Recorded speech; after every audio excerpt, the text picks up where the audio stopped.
We need to talk about how special Jordan Binnington really is for the St. Louis Blues. Hey, this is Brain Chen. Subscribe to Locked On Blues. You're Locked On Blues, your daily podcast on the St. Louis Blues. Part of the Locked On Podcast Network, your team every day. Hello and welcome back to Locked On Blues. I am your host of Locked On Blues, Haley Taylor Simon, talking to you all things about our St. Louis Blues here on the Locked On Podcast Network, your team every day.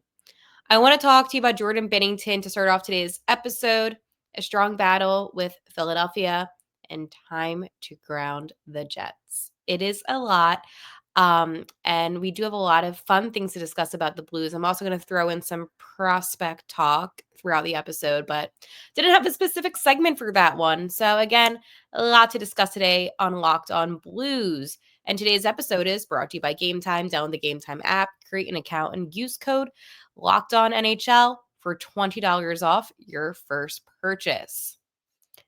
Hello. I hope everybody had a great weekend. It is Monday. We are now in December, so it is December 2nd. I cannot believe it's almost the new year. This is the month of the Winter Classic, which is super exciting as the Blues and Blackhawks battle it out in Chicago. So that should be a good one. That is on December 31st, by the way. I know that the Winter Classic is usually on January 1st, but December 31st. So it would be wrong of me not to acknowledge how excellent, how great Jordan Binnington is in net. You see, Blues fans, or any hockey fan if you're watching this, there are not a lot of goalies in the NHL currently that are as talented as Jordan Binnington. Now, I know what you're thinking, Haley, I could name 5 or 6. Right. But I'm talking, if you're looking at all 32 teams, then you can't tell me there's going to be at least 10 more than Jordan Binnington. And a prime example is something that I like to do, and that is to just look at, I want to say, a goalie depth chart in a way, right? I know that there's a bunch of teams that have crazy, goalie Tatums, right? You have to keep in mind too that, for instance, like a Connor Hellebuck, really good goalie. Then you have Logan Thompson, the Capitals, who's good, but he's not as good. Aiden Hill, he's good, but he's not Binnington good. You know what I mean? Vasilevsky, he could be better, you know. Mackenzie Blackwood's been been around for a while. Igor Shesterkin, I mean, he's a good one. Jonathan Quick, yeah, he's good, but Jake Allen, I know he's backing up on the Devils, but he will always be a Blues legend to me. But they have Jacob Markstrom, who's good, but not, as I said, the best. Then you have guys like a Marc-Andre Fleury, who's backing up in Minnesota right now. Why am I mentioning all these goalies? Because I'm trying to paint you a picture of starting goalies that could be better than Binnington. And, I mean, they do have Philip Gustafson, but I'm saying, like, longevity, right? That's a big one. Bobrovsky with the Panthers, good. Stuart Skinner, good. With Edmonton. Jake Ottinger, good. Swayman. So, yeah. Basically, when it comes to the really good goalies, I named you a couple. If I miss anybody, my bad. But there's not currently any goalie in the top 10 that I would have above Jordan Binnington. So the reason why I did that little exercise was just to paint a picture. So when I do say things like he's a top 5 goalie in the NHL, you have to look at the names of goalies that are currently playing and their longevity. How many seasons did they play? Is this their rookie season? Is this their second season? And then you have to compare it to what Jordan Binnington has done. 152 wins still. Won a Stanley Cup, 16 shutouts. It's truly insane what he did. Binner was also in net for all 16 games the Blues won in the playoffs. Fun, and I thought that was, cool little stat. Another thing too, and it's very ironic that they played Philadelphia out of all teams this weekend during his ceremony, because Binnington's first NHL start and NHL shutout was against the Philadelphia Flyers. So I thought that was kind of like a full circle, at least for me, right? I'm a little bit biased, but that's when the whole Gloria, that's when that began. And there's a lot of connection with St. Louis and Philadelphia, not just me. Like, I guess I can be a connection piece for you, but I'm just saying that there is more to it. So they had a really lovely ceremony for him. His wife, his son was out there, his mom, and incredible paintings, and it was nice. And I think that the montage, they did a little bit of a montage. That to me kind of summed it all up. I'm like, wait, this is something special. And after the game, Binner talked about, how it was really cool and emotional for him to have, his family out there to be the guy in the ceremony. He said that he saw a lot of ceremonies. He's seen a lot of ceremonies, in his career with different games and things like that. But to be actually in it, he said it was something really special. So he was humbled.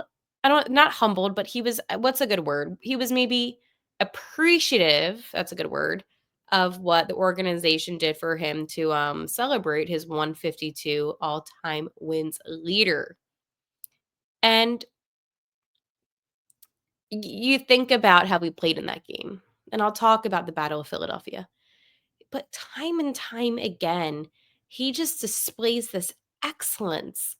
And I don't think many people understand how talented Jordan Binnington is and how special he is to this team. And a couple people asked me some questions. They're like, Hale, how long do you think Jordan Binnington is going to stay with the Blues? Do you think they're going to trade him? What do you think they're going to do with him? Well, here's the thing. Okay. He becomes an unrestricted free agent. I believe it is in 2027. So he'll be 33. I don't necessarily know what this team's going to do. I hope that they give him another extension, which is crazy because I gave him one in 2021. I have to remember, I'm like, wait, that's going to be almost 4 years ago, which kind of hurts my head because that's when I graduated college. And I'm like, whoa, like slow down time. But it's one of those things where with Jordan Binnington,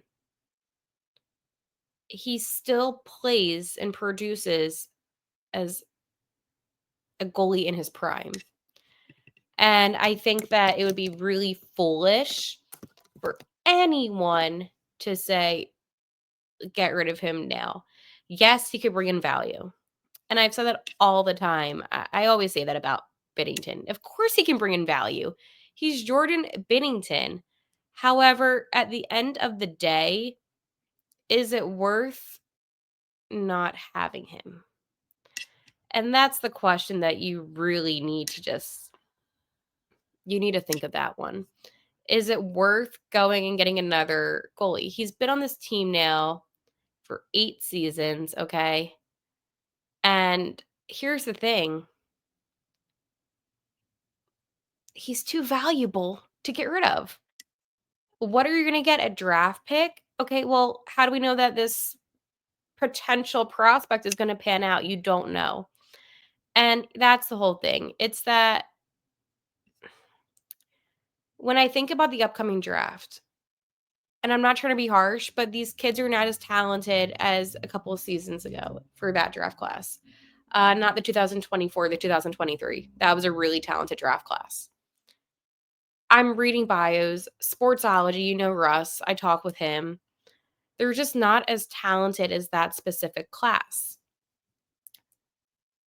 So even if you got the 4th overall, right, or something like that, because we all know that the 1st overall is not going to trade away their pick, you're not going to get equal value. If you try to make a trade with a team, you're just not going to get that equal value. And it has nothing to do with Joel Hofer. And I do believe that Hofer has been playing really well. I'm actually impressed with how he's been playing. But do I think that this would be the right decision? No. Unless the Blues want to go into a complete rebuild. But again, just wait it out. I don't know if not extending him would be the right decision because I personally would for even a couple more seasons, but I definitely would not try to get rid of him now. And I know people talk to me about it all the time. Oh my god, if I can speak, what are the Blues going to do with Binnington? And I'm like, what do you mean? Why would they get rid of him right now? It just wouldn't make sense to me. So that's my thoughts on that one. I'm going to talk about the game, but I just wanted to talk about how special he was and kind of compare other goalies in the NHL to him. Again, all those goalies I listed were the top, like off of the top of my head. So if I missed any goalie, I do apologize. I was trying to go over all the teams that had good goalies in my head.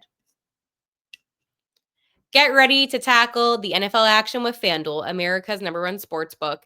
Because right now, new customers can bet $5 and get $150 in bonus bets if you win. The FanDuel Sportsbook app gives you everything you need to place live bets on the NFL all in one place. So when you get a hunch in the middle of the game, you can check out the latest stats, view live play-by-play, and so much more on the same page where you place your bets. Just visit FanDuel.com to join today. You'll get started with $150 in bonus bets if you win your first $5 bet. That's FanDuel.com. Never waste a hunch and make every moment more with FanDuel, an official sportsbook partner of the NFL.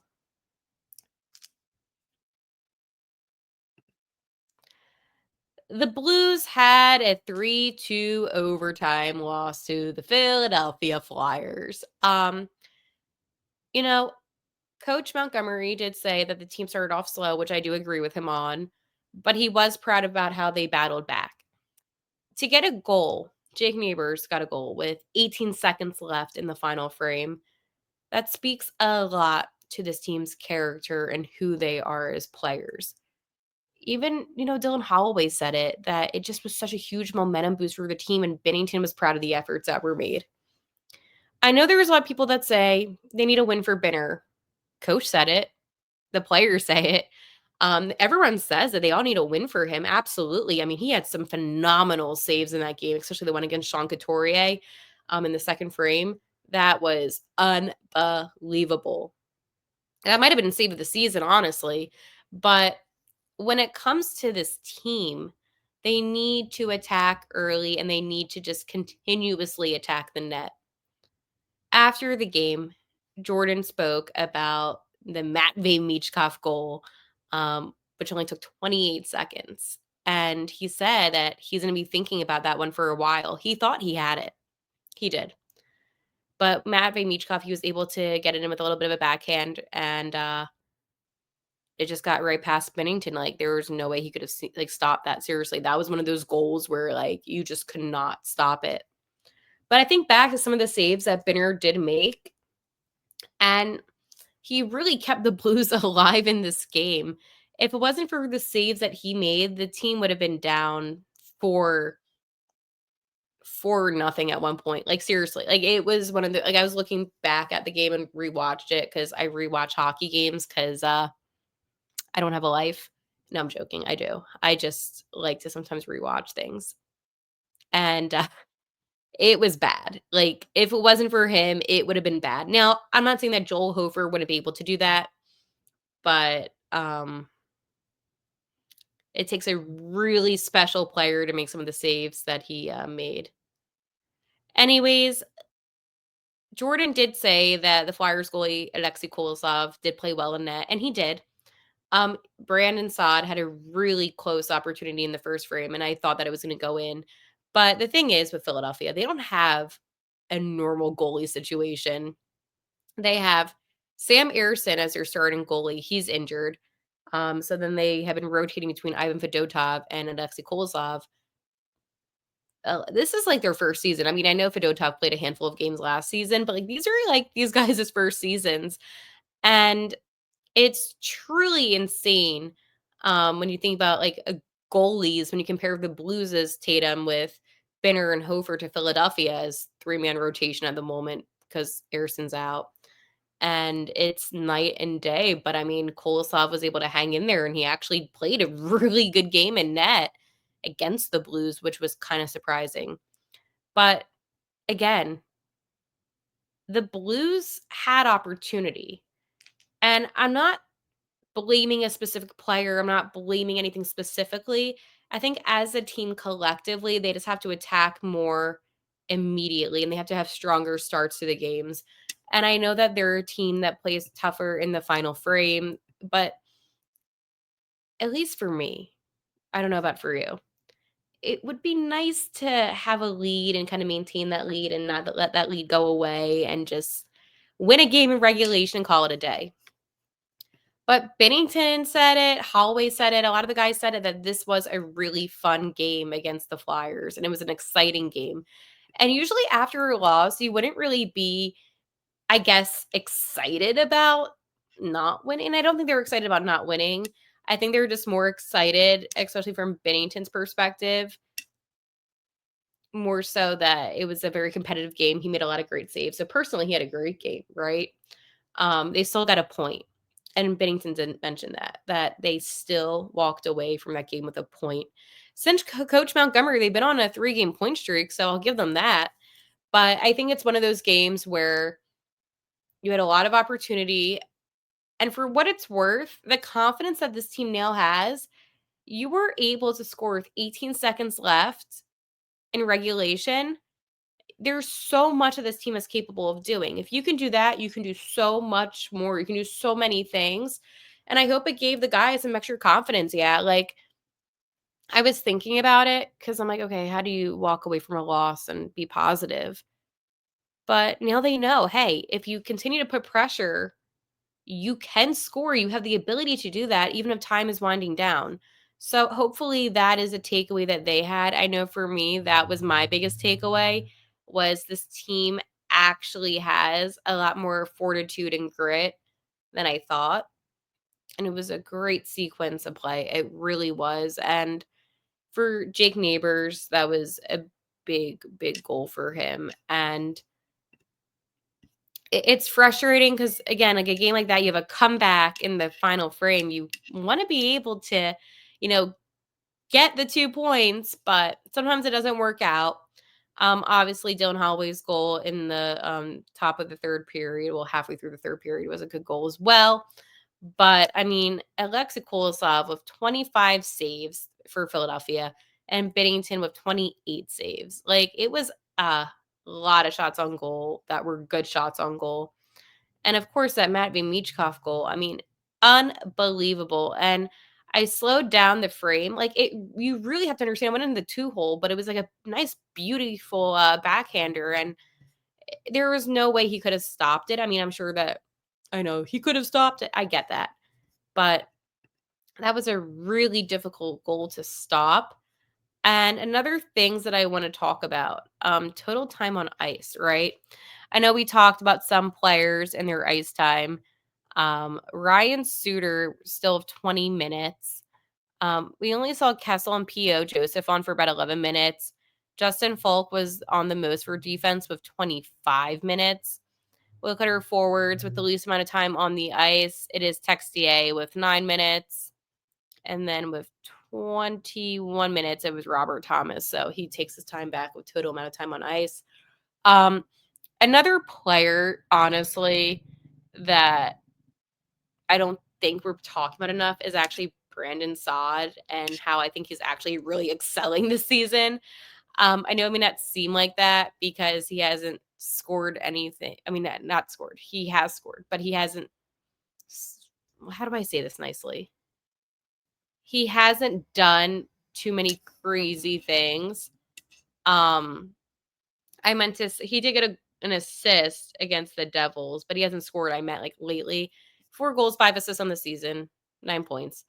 But he is taking a lot of shots and making a lot of opportunity, which I think is actually a little bit underrated. And I think that's actually quite a good thing for him. And again, like I want to see players like a Zachary Bolduc produce more. Only has 2 goals this season.